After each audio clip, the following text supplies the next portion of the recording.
Hey Robbie, Jack here from Flat Cap Eurotalk and the Irish Hotspur, here to do a little scout report on Rodrigo Bentancur, the Uruguayan midfielder from Juventus.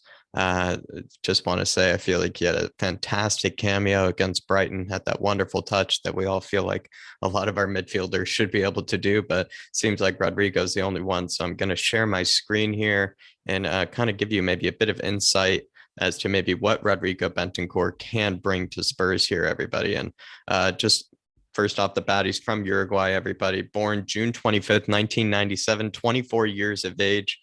In fact, is actually, I believe, almost a year and a half, maybe a year and 2 or 3 months younger than Harry Winks, I believe.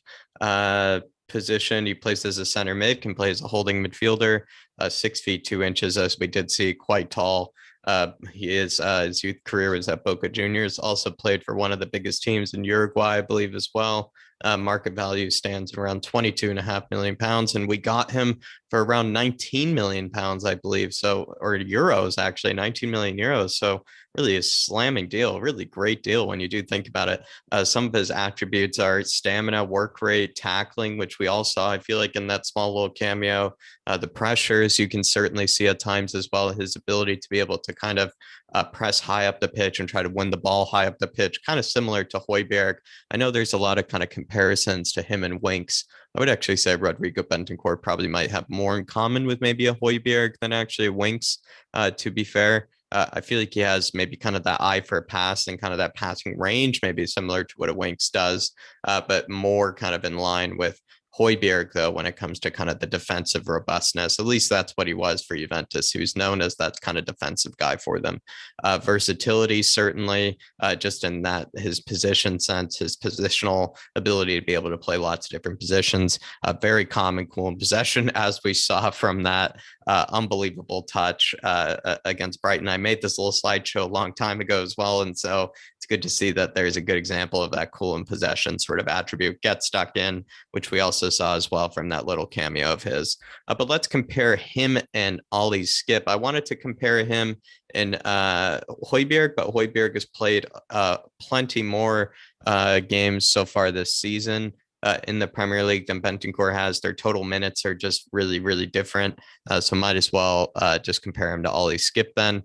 So Bentancur has played 1,500 minutes in Serie A, whereas Skip has played 1,400 minutes or 1,300 or 1,350 minutes in terms of the Premier League. Key passes, Bentancur has played more, but obviously has played, one more game, at least a game and a half more minutes, whereas Skip has played 7 key passes. So Skip, you probably would say, is doing a bit better in terms of that regard. Passes into the final third, Bentancur 78, Skip 77. You could again say that maybe Skip is doing a lot better in that regard. Progressive passes, Skip's doing a lot better. Skip's playing a more progressive style of football, it seems like, over at Tottenham, whereas Bentancur at Juventus was playing a bit more pragmatic. And that would make sense with the way that Allegri does kind of play at Juventus. You would say that Bentancur is going to maybe not play as progressive a football as we've been seeing from Antonio Conte. But passes completed under pressure, 106, where Skip has completed 95. As we saw, he's very good in the tight areas. Bentancur when needed. Shot creating actions, though, 35 and Skip 22. I would say, actually, Bentancur creates more shot creating actions than you expect for kind of a holding kind of box to box. I don't know, for the type of midfielder that he looks like, he actually creates more chances than you would expect. Progressive carries, Bentancur 51, Skip 88. Skip is an absolute monster. Like I said before, lots of times on the Irish Hotspur, he is the Spurs' N'Golo Kante. He is the Spurs' version of N'Golo Kante. Players dribble pass, Bentancur 5, Skip 2. Bentancur, as we saw, very tight feet, very, clean feet as well. Carries into the final third. Skip has more tackles and interceptions, though. Bentancur with 73, where Skip has 51. Skip plays probably more of kind of a withdrawn role, you might say, in the midfield. He gets stuck in when he needs to, but Bentancur can get stuck in all over the pitch. And we did see a little brief moments of that against Brighton. But if you actually look into his stats, which we will later on FB Ref, you can also check that he does have unbelievable tackles and interception numbers for just midfielders in Europe's top 5 leagues. He is one of the best. Successful pressures, 96. Skip 71. Again, his ability to be able to win the ball, Bentancur, from putting a bit of pressure, putting a bit of kind of just a bit of a kind of intensity into, his defensive actions. Long passes completed, 77 and 74 versus Skip, everybody. But there it is. There's my kind of little breakdown between him and one of our own Spurs players, but might as well then break down as well his FB ref numbers. So with this one, I'm comparing him to all midfielders in Europe's top 5 leagues, which obviously includes the Premier League, and it's within the last 365 days as well. So we can see in terms of goals and everything, he's not doing very well, hence why it's red. Passing, though, he actually has a bit of green in terms of Europe's top 5 leagues and doing quite decently. He's not doing spectacular in any metric or any sense, but, he's not doing poor by any measurement either.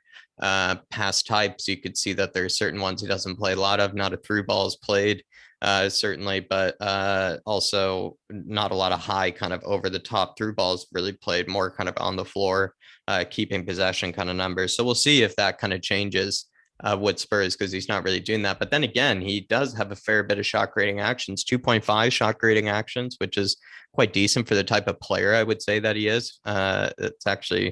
It's quite substantial, I would say. And I actually like that. That gives me kind of some good feelings.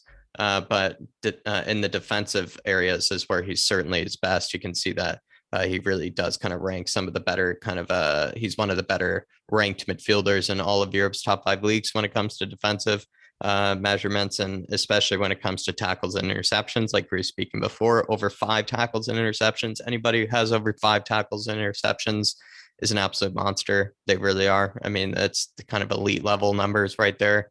So that certainly needs to be kind of taken into account. Everybody, this guy is an elite ball winner. He's been an elite ball winner for Juventus. He's been an elite ball winner for Boca Juniors. He's played in massive games with massive stakes at really high levels with really high level of players alongside him. And he's been that ball winner to a degree. You might say he's been Juventus's Casemiro. And I think that's really high praise, but to a degree, I think that's fair praise to him, because it really does show the level of footballer that we just brought in for, again, 19 million euros, everybody.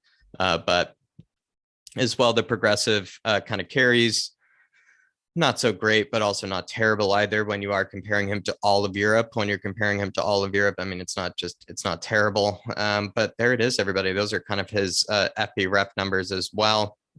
Just want to say, I feel like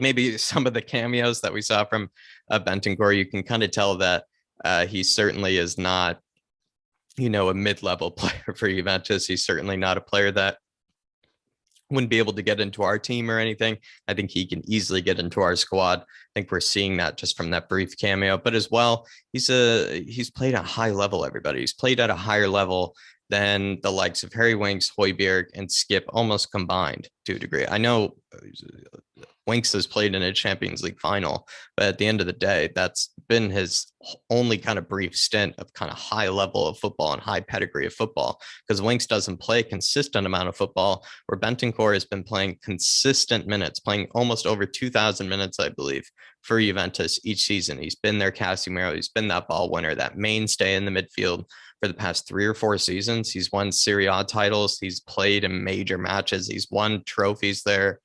He's played in major Champions League fixtures as well. He's played alongside world-class players that are regarded household names, sort of players. He's played under world-class coaches, world-class managers.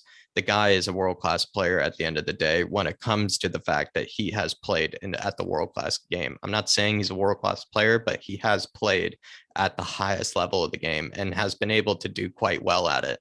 So I think we shouldn't really sniff at Rodrigo Bentancur. But that's my whole thoughts on the guy. Hope you enjoyed it. Please head on over to my channel, the second channel of Irish Hotspur Flat Cap Euro Talk. Really do appreciate Robbie for letting me do this with you. And I will be catching you. Come on, you Spurs.